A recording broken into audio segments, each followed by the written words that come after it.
Кыргызстанда тынчтык болсун. Мына ушундай аталыштагы концерттик программа жана оюн зоок кечеси Баткен облусунан кереметтүү ысык көл жергесине эс алууга келген чек арага жакын айылдардын балдары үчүн тартууланды.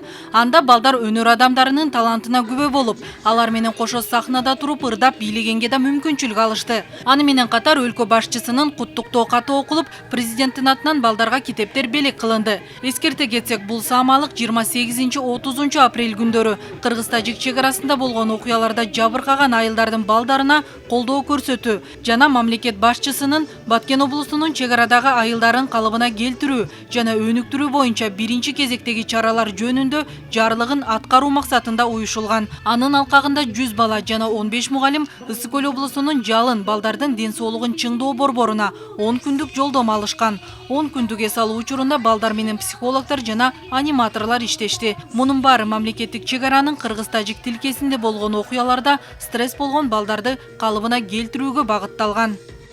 Бияктан көптөгөн досторду таптым. Мен абдан кубанычтамын. Ар бир күнүм кызыктуу өттү.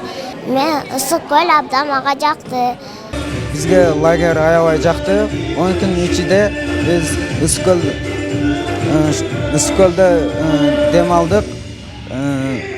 Мисал алганда Курманжан музейине бардык, көптөгөн жакшы жерлерге бардык.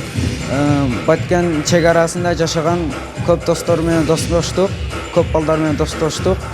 Мындай концерттик программалар ушу ар бир балдарга тартууланып туруш керек да. Сөзсүз эле момундай бир кыйын шартта келип калган үчүн эмес, жөн гана ушу республика боюнча, Кыргызстан боюнча ушу балдар темасындагы, балдардын жан дүйнөсүн ойгото турган, балдарды жанагындай интернет булактагы ар кандай терс көрүнүштөрдөн алаксыта турган, жан дүйнөсүнө тарбия бере турган жакшы концерттик программаларды, жакшы балдар темасындагы театрлар аркылуу спектакльдерди тартуулап турсак, биз дагы ушул балдардын жан дүйнөсүн тарбиялоодо, чыгармачылыкта иштеп жүргөн маданият адамдары бир жакшы тарбия көрсөтүп, жакшы салым кошобуз деген оюбуз бар.